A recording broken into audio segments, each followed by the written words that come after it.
3 seconds. That was all the time separating life from a bloodbath in the VIP section of the Obsidian. A Glock 19 slid across the polished mahogany table, spinning like a roulette wheel, before stopping dead in front of Damon Cross. The room went silent, that heavy, suffocating silence that smells like expensive cologne and gunpowder. Damon didn't reach for the weapon. Instead, he looked at the trembling girl holding a tray of scotch, a cruel smirk twisting his lips. He thought she was just furniture. He thought she was invisible. "If you're so smart, honey," he spat, pointing at the Russian warlord opposite him, "then tell me what he just said before I put a bullet in his head." He expected her to cry. He didn't expect her to save his empire. New York City doesn't sleep, but it definitely hallucinates. Especially at 3:00 a.m. in the meatpacking district, where the cobblestones are slick with rain and secrets. Lydia Hart adjusted the collar of her uniform, wincing as the stiff fabric dug into her neck. She wasn't supposed to be here. By all logical metrics, a 24-year-old doctoral candidate in computational linguistics from Columbia University should be asleep or at least crying over a thesis on the semiotic variants in Proto-Slavic dialects. Instead, she was carrying a tray worth more than her tuition at the Obsidian, a members-only supper club that didn't appear on Google Maps and required a retina scan to enter. Lydia needed the money. Her mother's medical bills at Mount Sinai were bleeding her dry, and the scholarship stipend barely covered rent in her shoebox apartment in Queens. So she became invisible. That was the first rule of the Obsidian. You are not a person. You are a ghost with a serving tray.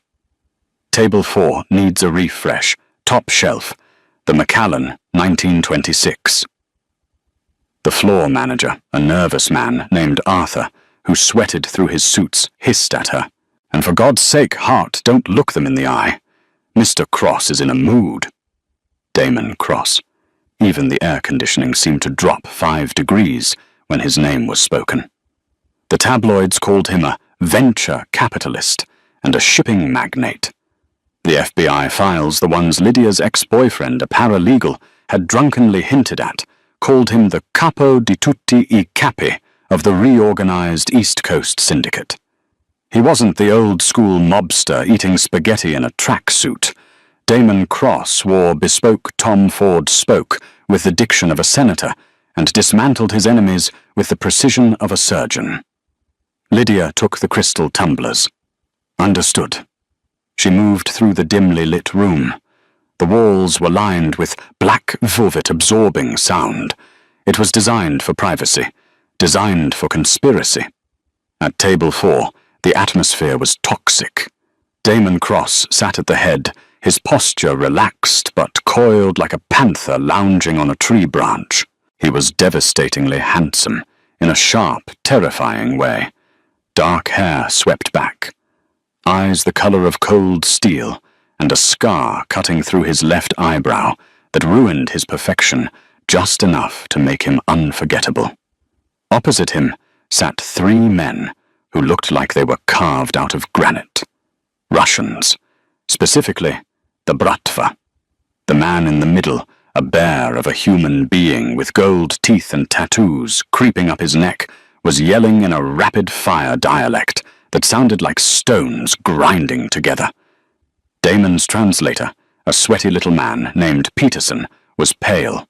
He was shaking so hard his glasses were sliding down his nose. Lydia approached the table silently, placing the glasses down on coasters. Clink. Clink. "He says," Peterson stammered, wiping his forehead with a handkerchief, "he says the price is too high, Mr. Cross. He says the shipment routes are not secure." Damon didn't look at Peterson. He looked at the Russian. "Tell him the price is the price. The routes are guaranteed by the Port Authority." Peterson translated into Russian. The Russian bear laughed a wet, ugly sound and slammed his fist on the table. He rattled off another string of harsh words, gesturing wildly at Damon, then at the door. He says he is insulted, Peterson squeaked. He says he will take his business to the triads if you do not lower the fee by 20%. Lydia froze. She was pouring the scotch, her hand hovering over the crystal glass. She knew Russian. She had studied it for 6 years. But what the man had said wasn't about fees. It wasn't about the triads. Tell the American dog that the sniper is already on the roof. When I stand up, his head opens. That was what the Russian had actually said. Lydia's heart hammered against her ribs. She looked at Peterson. Why was he lying? Was he incompetent? She glanced at Peterson's hands. They weren't just shaking from fear. He was tapping his thumb against his thigh in a rhythmic pattern. 1, 2. 1, 2. A signal. Peterson was a mole. Lydia had a choice. She could walk away. She was a waitress. She was invisible. If Damon Cross got his head blown off, the world might be a better place.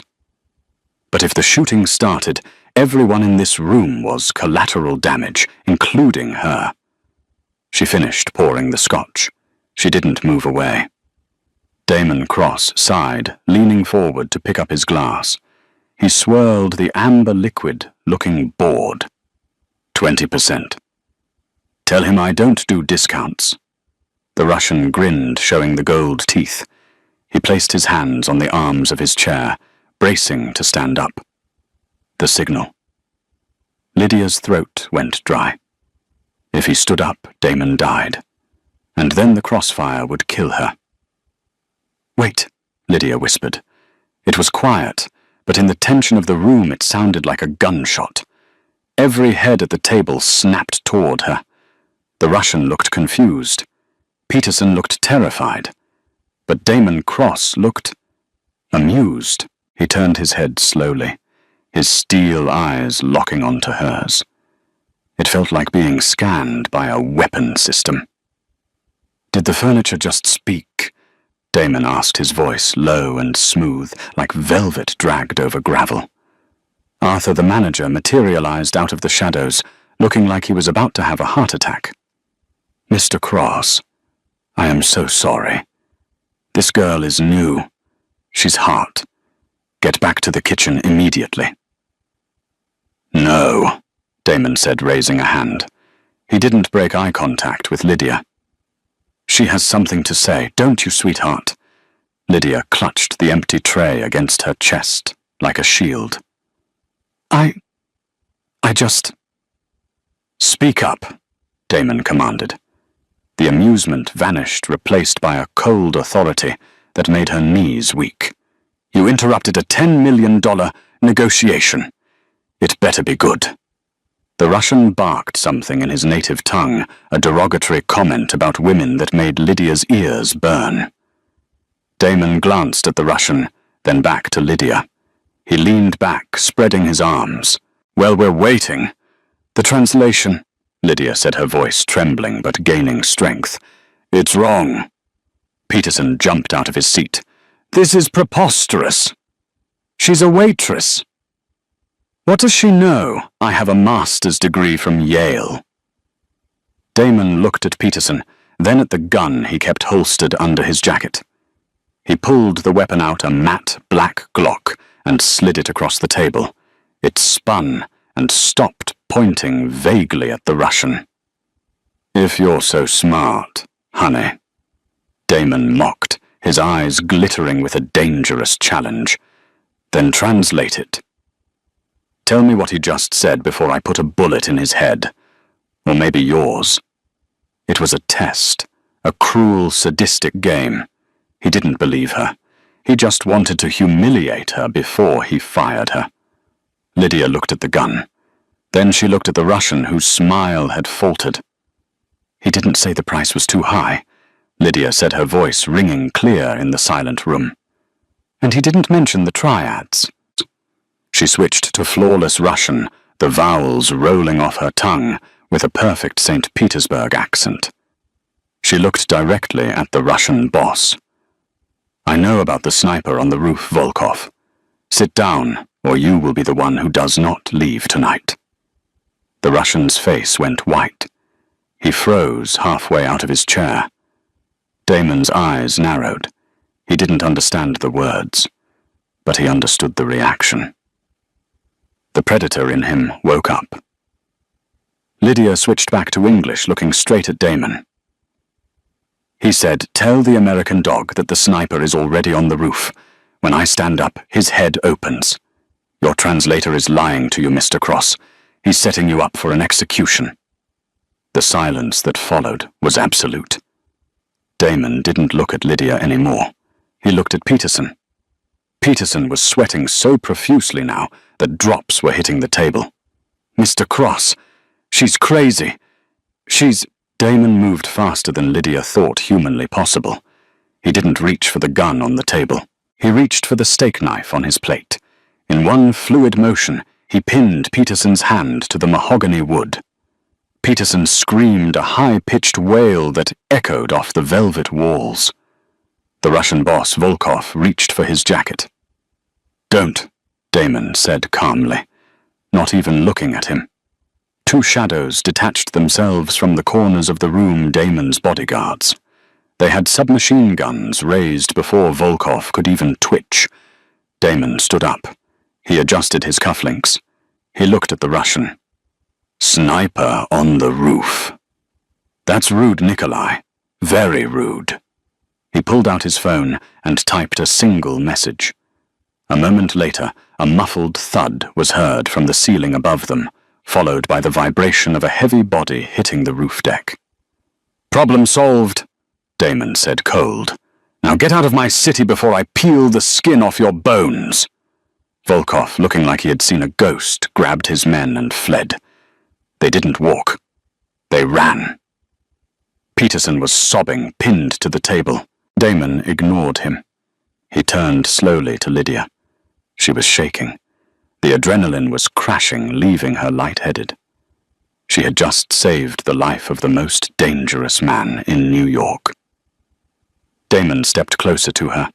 He smelled of sandalwood and danger. He reached out and took the tray from her hands, tossing it carelessly onto the floor. It clattered loudly. "Who are you?" he asked. It wasn't a question. It was a demand. "Lydia," she whispered. "Lydia Hart." "Well, Lydia Hart," Damon said, reaching into his pocket. He pulled out a heavy roll of cash and stuffed it into her apron pocket. Then he grabbed her chin, tilting her face up to his. His fingers were hot. "You're fired." Lydia blinked, tears stinging her eyes. "What? You're fired from this dump," he clarified. His thumb brushed her lower lip, a gesture that was shockingly intimate. "Starting tomorrow, you work for me." Lydia didn't sleep that night. She sat on the edge of her sagging mattress in Queens, staring at the stack of $100 bills Damon had shoved into her apron. $5,000. It was more than she made in 3 months. She should run. That was the smart thing to do. She should pack her bags, take her mom, and move to Iowa. Somewhere with cornfields and 0 Mafia dons. But at 8:00 a.m. sharp, there was a knock on her door. Lydia froze. She lived in a 4th-floor walk-up with a broken buzzer. No one knocked on her door unless they were lost or selling something. She looked through the peephole. Standing in the hallway, looking absurdly out of place among the peeling paint and cooking smells of the tenement, was a man in a charcoal suit. It wasn't Damon. It was an older man, distinguished, holding a tablet. Lydia opened the door a crack, keeping the chain on. "Yes." "Miss Hart," the man said. "My name is Silas Vance. I am Mr. Cross's chief of staff. The car is waiting." I didn't say yes," Lydia stammered. Silas smiled, but it didn't reach his eyes. "Mr. Cross does not make offers, Miss Hart. He gives directives. Besides, your mother's transfer to the Presbyterian Specialized Care Unit has already been arranged. Dr. Aris Thorne, the best oncologist in the country, is reviewing her case as we speak. Lydia felt the blood drain from her face. How do you know about my mother? We know everything, Silas said simply. Please, the car is blocking a fire hydrant. 10 minutes later, Lydia was in the back of a black Maybach, watching her neighborhood disappear. She wasn't just hired, she was owned. They drove into Manhattan past the tourist traps, straight into the financial district. The car pulled up to a glass skyscraper that pierced the clouds. The Cross Tower. Lydia was ushered through a private lobby into a private elevator that had no buttons, just a card scanner. Her ears popped as they ascended 60 floors in seconds. The doors opened into a penthouse office that was larger than her entire apartment building. It was all glass, steel, and modern art. And there, standing by the window looking out over the Hudson River, was Damon. He wasn't wearing a suit jacket today. He wore a white dress shirt with the sleeves rolled up, revealing muscular forearms, and a watch that probably cost more than a house. "You're late," he said without turning around. "I didn't know I was coming," Lydia shot back. The fear was there, but so was the anger. "You can't just kidnap people, Mr. Cross." Damon turned. A slow smirk spread across his face. "Kidnap, I upgraded you, Lydia. You were serving drinks to pigs. Now you're going to help me slaughter them." He walked over to his massive desk and picked up a thick file. He tossed it to her. "What is this?" she asked, catching it. "Peterson was a rat," Damon said, walking around the desk to lean against it, crossing his ankles. "But he wasn't smart. He was using a book cipher to encode my messages to the European suppliers. I need you to break it. I need to know who he was talking to, and exactly how much money he stole from me." Lydia opened the file. It was pages and pages of transcripts, numbers, garbled Russian, Italian. "I'm a student," Lydia said, "not a code breaker for the mob." "You're a genius," Damon corrected. "I saw your transcripts, perfect scores, IQ of 165. You speak 5 languages fluently. You have a knack for patterns." He stepped closer, invading her personal space again. The air between them crackled. "And you have a debt to pay." "I don't owe you anything," she said, backing up until she hit the wall. Damon placed a hand on the wall beside her head, boxing her in. He leaned down, his lips inches from her ear. "I saved your life last night, Lydia. If Volkov had stood up, his men would have sprayed the room. You would be dead. My men would be dead. Instead, you spoke. You changed the future." He pulled back to look her in the eyes. "Translate the files. Find the leak. If you do, your mother's medical bills are paid for life. If you fail, well, let's just say the severance package is permanent." Lydia looked at the files in her hand. Then she looked at the man who held her life in his grasp. She realized with a jolt of terror that she wasn't just scared of him. She was fascinated by him. "I need a computer," she said, "and coffee black." Damon's grin widened. It was the smile of the devil getting exactly what he wanted. "Silas will get you anything you need. Welcome to the family, Lydia." 48 hours. That was how long Lydia Hart had been locked in the glass tower. She hadn't seen the sun, only the artificial glow of 3 monitors and the sprawling city lights of New York below. The coffee pot was her only friend. Damon Cross had given her a task that the NSA would have struggled with. The transcripts from Peterson weren't just coded. They were a linguistic nightmare. Peterson had used a chaotic mix of Cockney rhyming slang, transliterated Russian, and a numeric shift based on the Fibonacci sequence. It was brilliant in a frantic, rat-like way. Lydia rubbed her temples, her eyes burning. She was wearing one of Damon's spare shirts, which hung off her small frame like a dress, smelling faintly of tobacco and expensive cedar. Her uniform had been discarded in a trash can hours ago. "You're staring at the screen, like it insulted your ancestors," a voice rumbled from the doorway. Lydia didn't jump. She was too tired for fear. She spun the ergonomic chair around. Damon was standing there, leaning against the doorframe. He looked fresh-showered, wearing a black turtleneck that emphasized the width of his shoulders.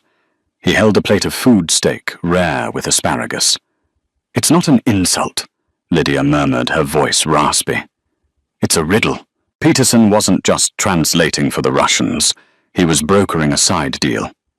Damon walked over and set the plate on the desk right on top of a stack of files. "Eat. You look like a ghost." "I found a pattern," Lydia said, ignoring the food. She pointed at the screen. "Look at the timestamps on the messages. They always align with the tidal charts of the port of Newark." Damon frowned, moving behind her chair. He placed a hand on the back of it, leaning over her shoulder. His heat radiated against her back, making her breath hitch. "Explain." "He uses the word bluebird every time the tide is high." Lydia said, her fingers flying across the keyboard to highlight the text. "I thought it was a code name for a person, but in Russian criminal slang from the 90s, bluebird sinaya ptitsa referred to heroin. But the syndicate doesn't move drugs, right? You deal in arms and tech." "Correct," Damon said, his voice hardening. "No powder. That's the rule." "Peterson was moving it," Lydia said softly. "Inside your shipping containers. He was smuggling heroin in the hollowed-out casings of the guidance systems you sell to the contractors. And he wasn't doing it alone." She hit the enter key. A map popped up on the screen, connecting the digital dots she had spent 2 days analyzing. "The messages weren't going to Volkov," Lydia revealed. "They were being routed through a server in the Cayman Islands. The final recipient is a shell company called Aurelius Holdings." Damon went rigid.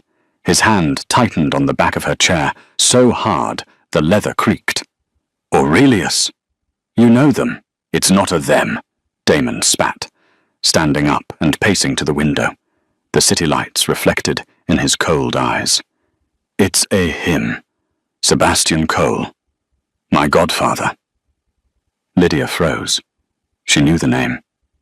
Sebastian Cole was a philanthropist, a billionaire who built hospitals and libraries. He was the face of clean money in New York. "Your godfather is a drug lord. He's the man who taught me how to tie a tie and how to hide a body." Damon said, his voice devoid of emotion. "He retired 5 years ago. Gave me the territory. Said he wanted to cleanse his soul." Damon turned back to Lydia, his face a mask of fury. "If Cole is using my logistics to move heroin, he's not just making money. He's framing me. If the feds find that product in my containers, I go away for life. And he takes the empire back, looking like the savior stepping in to clean up his godson's mess." "There's more," Lydia said, hesitating. This was the part that terrified her. "Tell me." The last message Peterson sent, it wasn't about a shipment. It was a date. January 12th. The gala. The Red Room. Lydia looked at the calendar on the wall. "That's tonight." Damon stared at her. The silence stretched heavy and dangerous.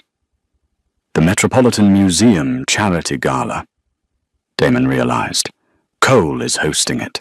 He invited me 3 months ago. I wasn't going to go." "He needs you there," Lydia deduced. "Why?" "To kill me," Damon said simply. "Or to arrest me, publicly." He walked back to the desk, grabbed the plate of steak, and shoved a forkful of meat toward her mouth. "Eat. You need the energy." Lydia blinked, taking the bite automatically. "Why?" Damon smirked, but there was no humor in it. It was a wolf baring its teeth before a hunt. "Because, Lydia Hart, You're not just my translator anymore. Tonight, you're my fiancé."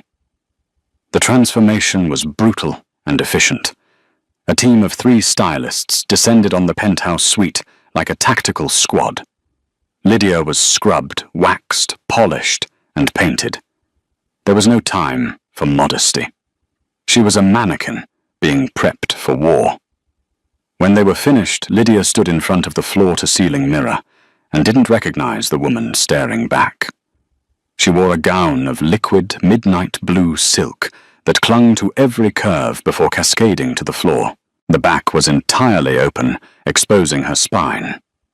Her hair, usually tied in a messy bun, was styled in glamorous Hollywood waves. On her neck sat a diamond necklace that felt heavy, cold, and undeniably real. "Does it fit?" Lydia turned. Damon was standing at the entrance of the dressing room. He was wearing a tuxedo that was cut so sharply it could probably draw blood. He looked like James Bond's evil, better-looking brother. He stopped walking. His eyes swept over her, starting at her heels and traveling slowly up to her eyes. He didn't say a word, but his pupils dilated. "It fits," Lydia said, feeling a blush rise up her neck. "But I can't walk in these heels, and I definitely can't run." "You won't have to run," Damon said, stepping closer. "You stick to me. If I move, you move. If I stop, you stop." He reached into his jacket pocket and pulled out a small velvet box. Inside was a ring, a massive emerald-cut diamond set in platinum. "Give me your hand." Lydia hesitated, then extended her left hand. Damon slid the ring onto her finger. It fit perfectly. "It's a tracker," he said quietly, still holding her hand. "If we get separated, press the stone down for 3 seconds. My security team will tear the building apart to find you." Is it really that dangerous?" Lydia asked. "It's a charity gala. There will be senators, celebrities. The perfect cover," Damon said.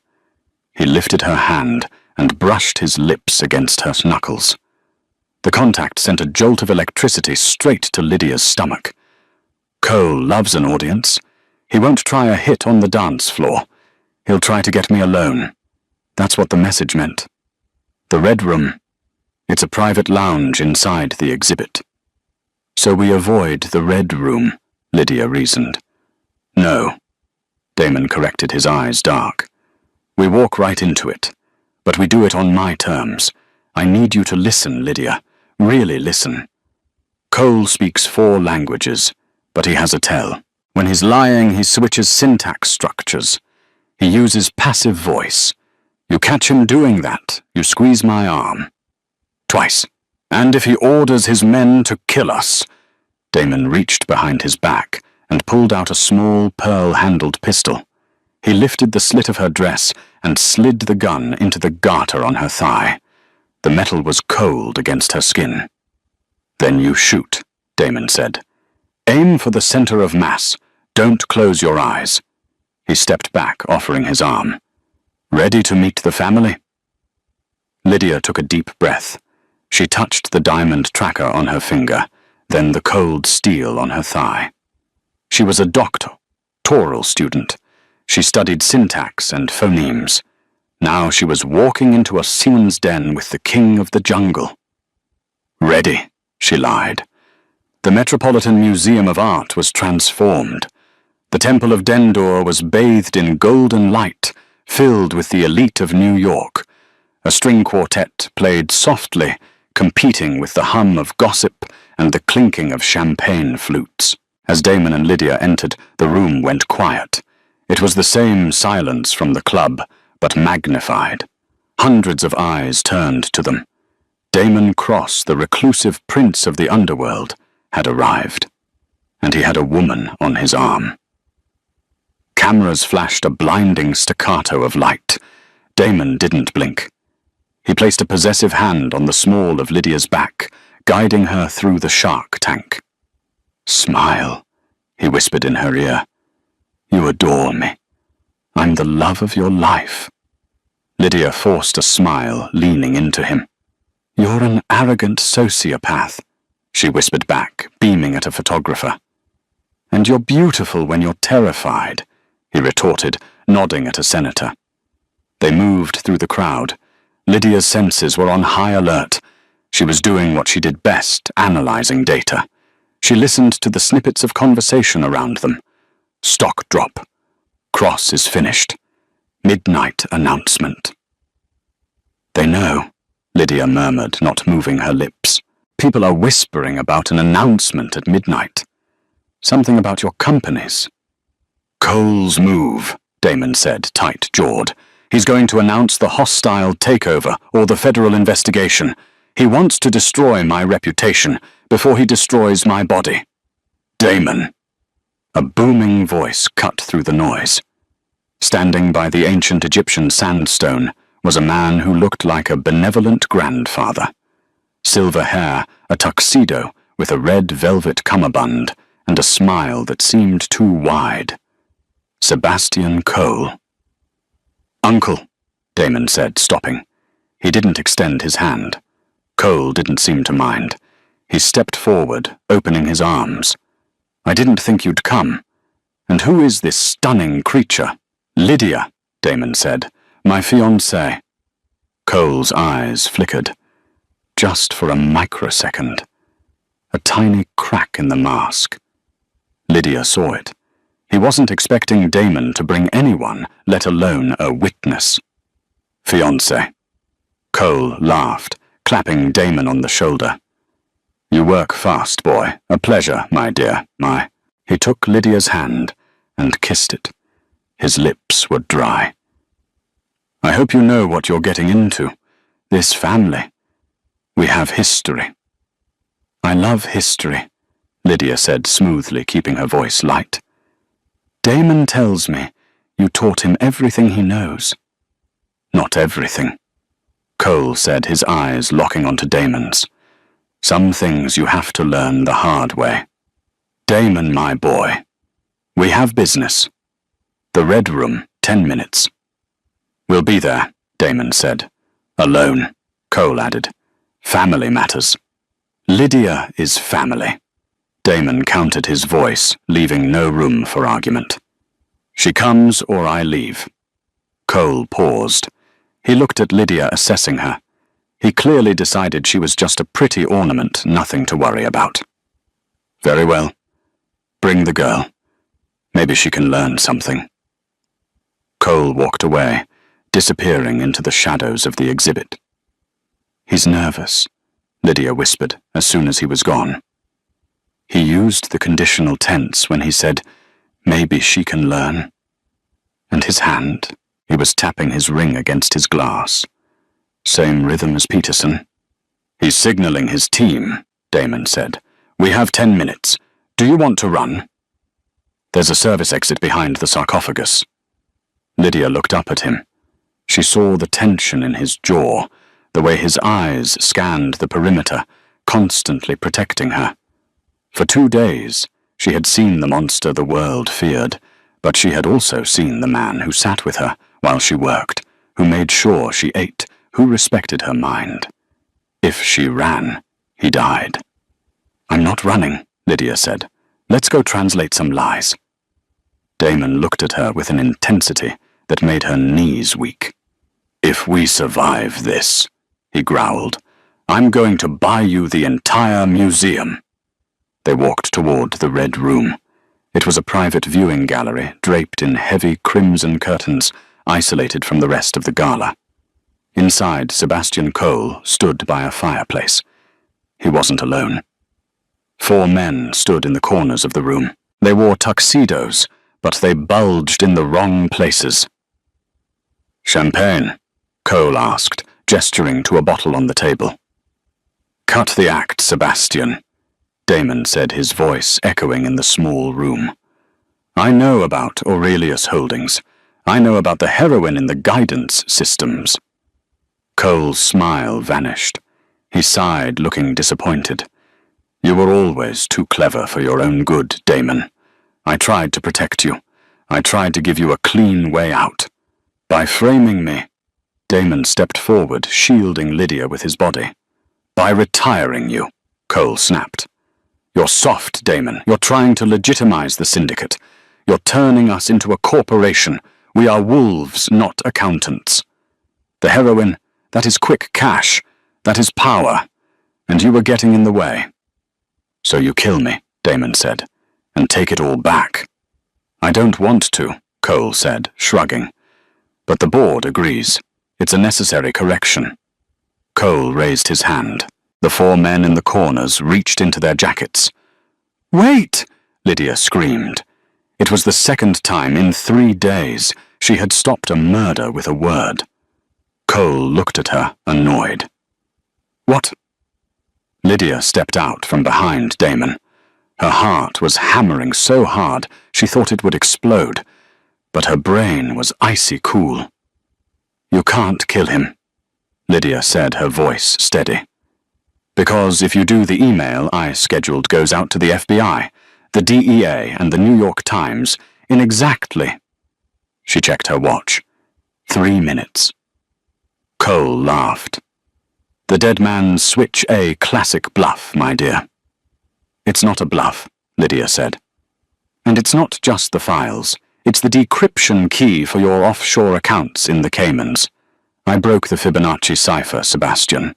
I have the names of your buyers, the cartel leaders in Sinaloa.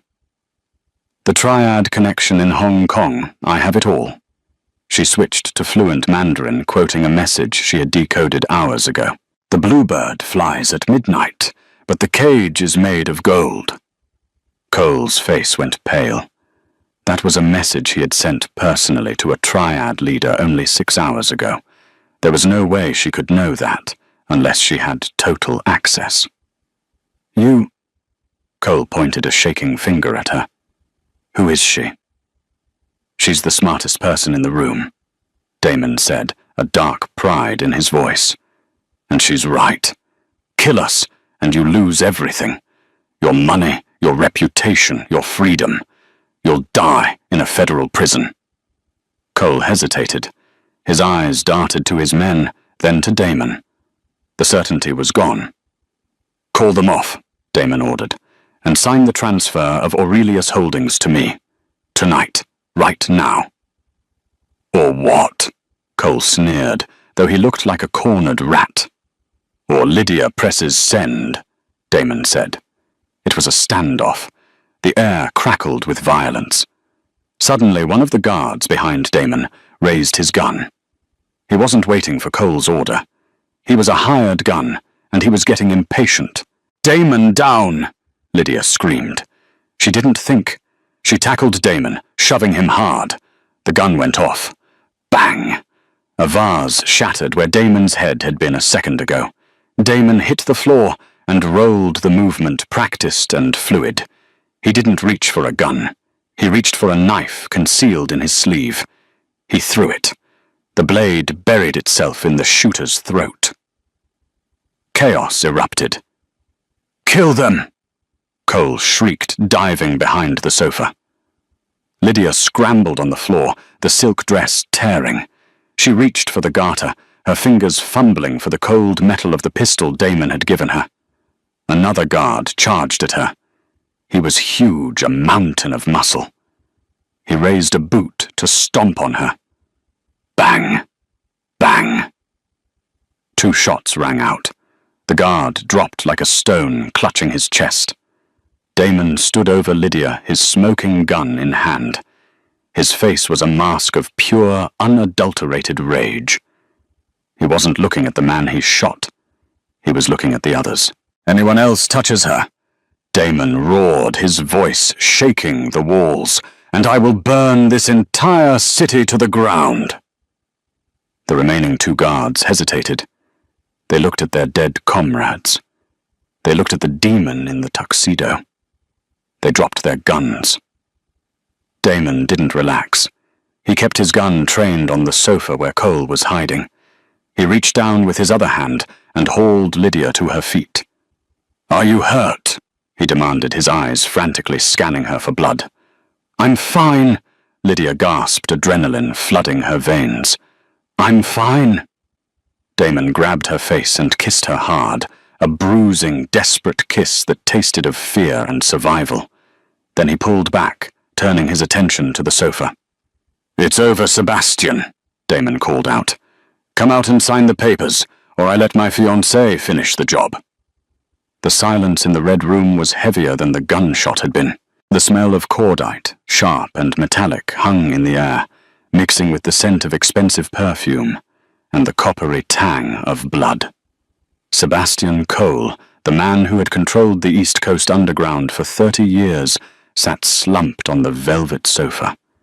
He looked small, defeated. He picked up a Mont Blanc pen with a shaking hand.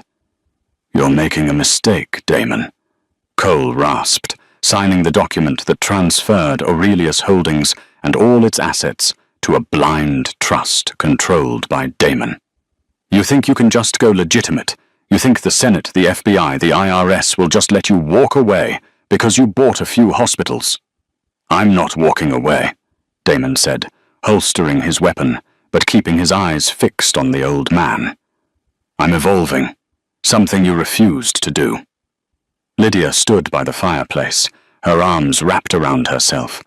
The adrenaline was fading, replaced by a bone-deep chill. She watched Damon. He was terrifyingly calm. He had just shot 3 men, and his heart rate hadn't seemingly spiked. Cole finished signing. He tossed the pen onto the table. "There. It's yours. The shipping routes, the shell companies, the debt ledgers." He looked at Lydia, a cruel smile twisting his lips. "And the girl's file." Damon stiffened. "What?" Cole reached into his tuxedo jacket. Damon flinched, hand going to his gun, but Cole only pulled out a small, crumpled envelope. He slid it across the table toward Lydia. "Did you really think it was a coincidence?" Cole asked softly, his eyes gleam with malice. "That a waitress with a genius-level IQ and fluency in 5 languages just happened to be working at the Obsidian on the exact night my Russian contact was there?" Lydia stepped forward, her legs feeling like lead. She picked up the envelope. "Don't open it," Damon commanded, his voice sharp. Lydia ignored him. She tore the seal. Inside was a single sheet of paper. It was a surveillance log. Dates, times, photos of her leaving the university, photos of her mother in the hospital, and a financial transaction record. Sender Aurelius Holdings, recipient Mount Sinai, billing debt, memo rejection of insurance claim, terminal coverage. Lydia gasped, the room spinning. "You—" She looked at Cole with horror. "You blocked my mother's insurance approval." "I bought the insurance company's debt 3 years ago," Cole admitted, sounding bored. "I flagged your mother's account. I knew the financial pressure would break you. I knew you'd look for quick cash. I needed a code breaker, Lydia. I was grooming you. I was going to offer you a job next week." He chuckled darkly. "Damon just happened to find you first. But make no mistake, my dear. You were never a person to us. You were always just a resource to be acquired." Lydia felt like she had been punched in the gut. Her entire life, her struggle, her poverty, her mother's suffering had been engineered by this man, just so he could use her brain for his criminal empire. And Damon— She looked at Damon. He wasn't looking at Cole. He was looking at her, his expression unreadable. "Did you know?" Lydia whispered. "Lydia!" Damon started stepping toward her. "Did you know?" She screamed, her voice cracking. "I didn't know he caused it." Damon said, his voice low and intense. "But I knew who you were the moment you walked up to that table. I knew you were Cole's target. That's why I hired you. To keep you away from him. To keep me away. Or to use me yourself." Lydia threw the papers at him. They fluttered down like snow. "You're all the same. You play with people's lives like it's a game of chess. I saved your life, Damon roared, the control finally snapping. Tonight in the club. Every step of the way. You put me in the line of fire. Lydia countered, tears streaming down her face. I want out. The deal is done. The code is broken. Cole is finished. I want my life back. Damon stared at her. For a moment he looked like he was going to argue, to command, to force her to stay. But then he looked at the fear in her eyes, the exhaustion. He closed his eyes and took a deep breath. When he opened them, the steel was back. Fine, he said coldly. Reed is outside with the car. He'll take you to the hospital. Your mother has been moved to a private suite. It's paid for. Forever. I don't want your money, Lydia sobbed. It's not my money, Damon said, turning his back on her to face Cole. It's your severance package. Go, before I change my mind. Lydia didn't hesitate. She ran. She ran out of the red room past the dead bodies, through the panicked gala guests, who were just realizing something was wrong, and out into the cool New York night. She didn't look back. Silence in the red room was a physical weight. It pressed against Lydia's eardrums, heavier than the roar of the gunshot that had shattered the vase moments ago. The air was thick, suffocatingly hot, and carried the stinging metallic scent of cordite mixed with the copper tang of blood. Damon Cross stood over the coffee table, his chest heaving slightly beneath his ruined tuxedo. He didn't look like a victor. He looked like a statue carved from grief and violence. The gun in his hand was lowered, but his knuckles were white, straining against the grip as if he were fighting the urge to raise it one last time.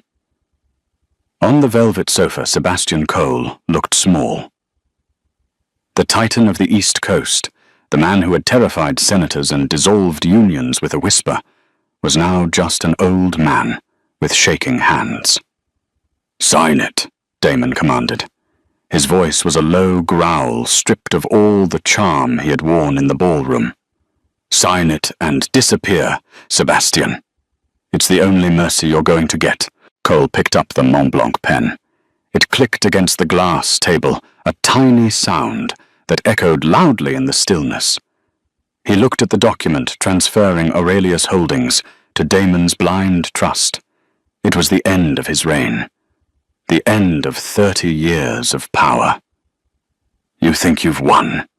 Cole rasped, the ink flowing across the page as he signed his life away. You think because you have the codes and the shipping routes and the girl that you can just wash the blood off your hands? You can't, Damon. The stain doesn't come out. It just turns into rust. I'm not trying to be clean, Damon said, watching the pen move. I'm just trying to be finished. Cole finished the signature with a flourish that was pathetic in its defiance. He tossed the pen onto the table. It rolled and hit the edge of a crystal ashtray. Done, Cole spat. The ships, the shell companies, the debt ledgers, it's all yours. You are now the king of the ashes.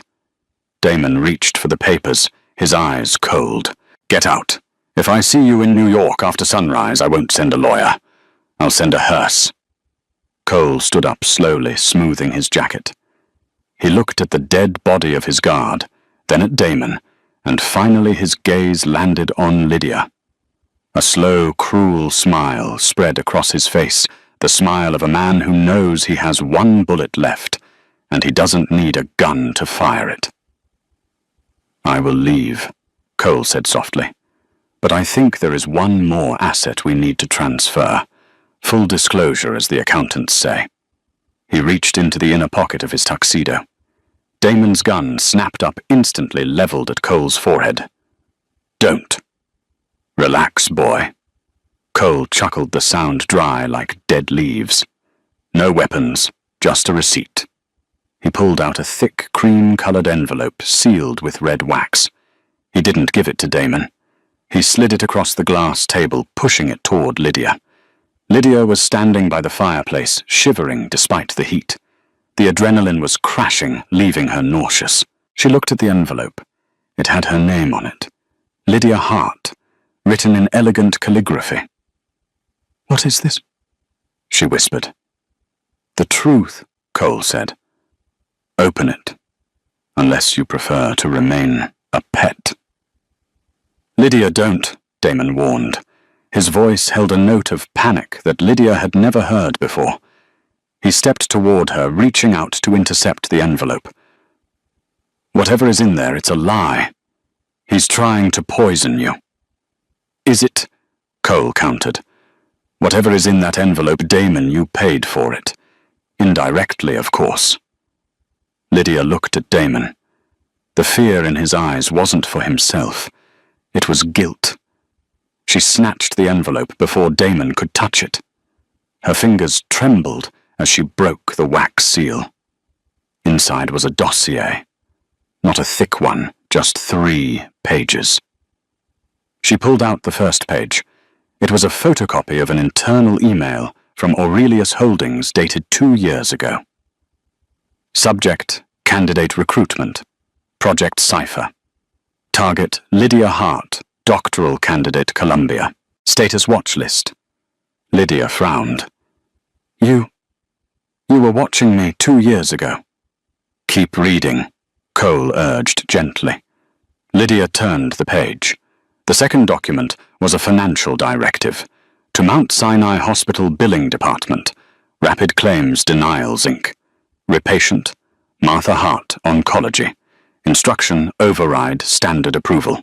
Flag as experimental high risk. Deny all coverage requests under subsection 44B.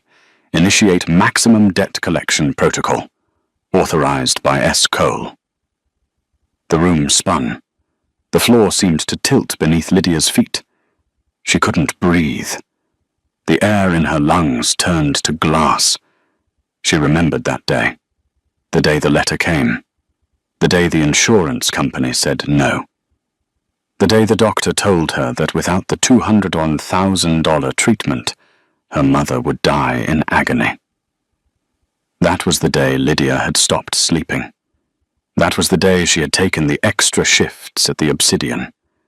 That was the day she had become desperate enough to become invisible. It hadn't been bad luck. It hadn't been a bureaucratic error. It had been a strategy. "You..."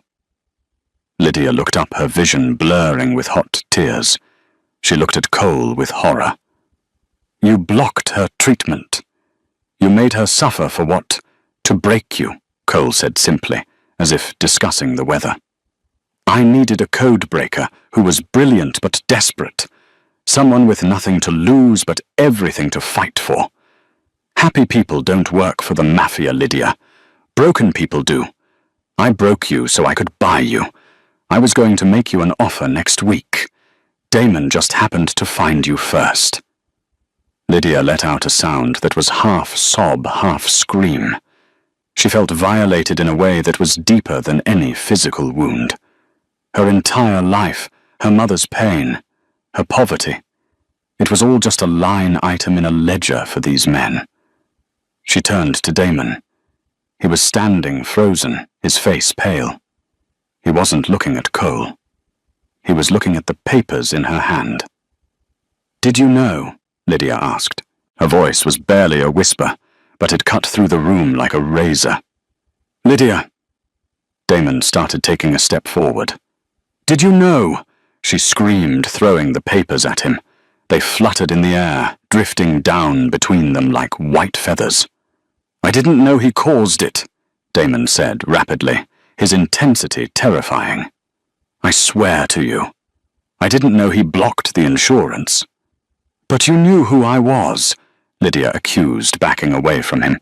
"In the club, when you fired me, when you kidnapped me, you knew I was his target." "Yes," Damon admitted. "I saw your file on his server a week ago. I knew he was grooming you. That's why I took you.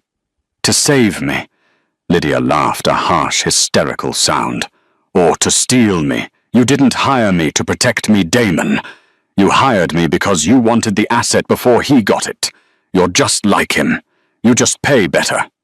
I am nothing like him, Damon roared, slamming his hand against the wall.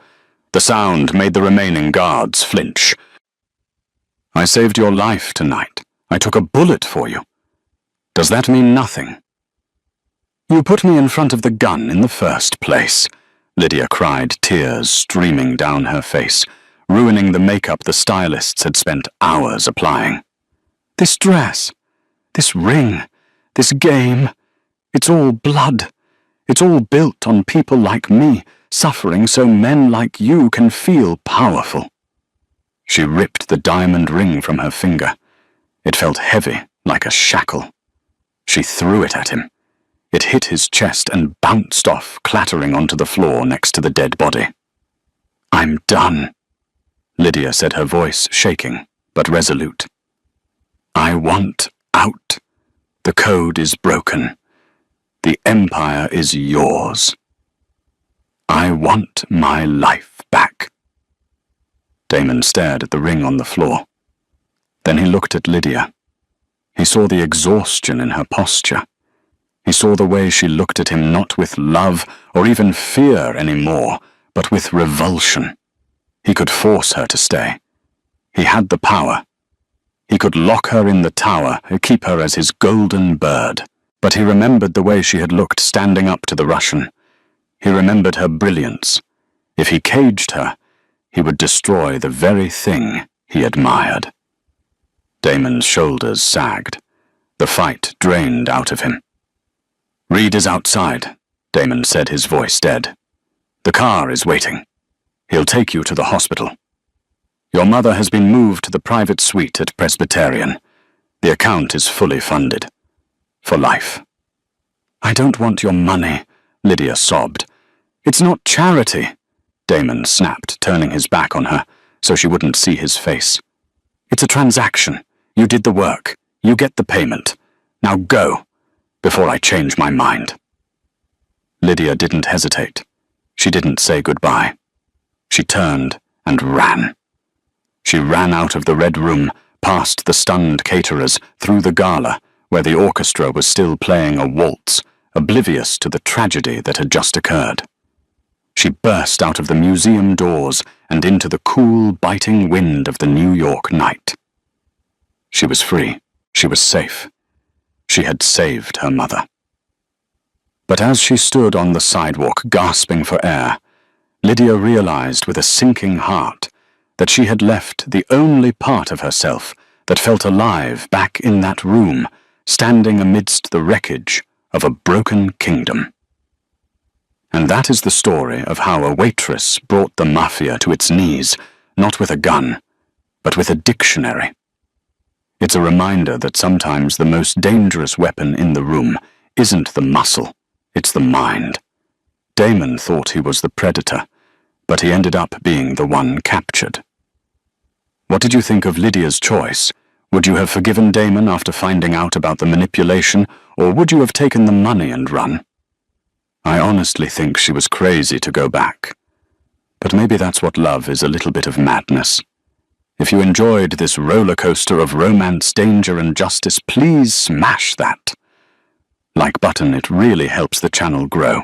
Don't forget to subscribe and hit the bell icon so you never miss a story. Share this video with a friend who loves a bad boy with a soft spot. Thanks for watching, and I'll see you in the next one.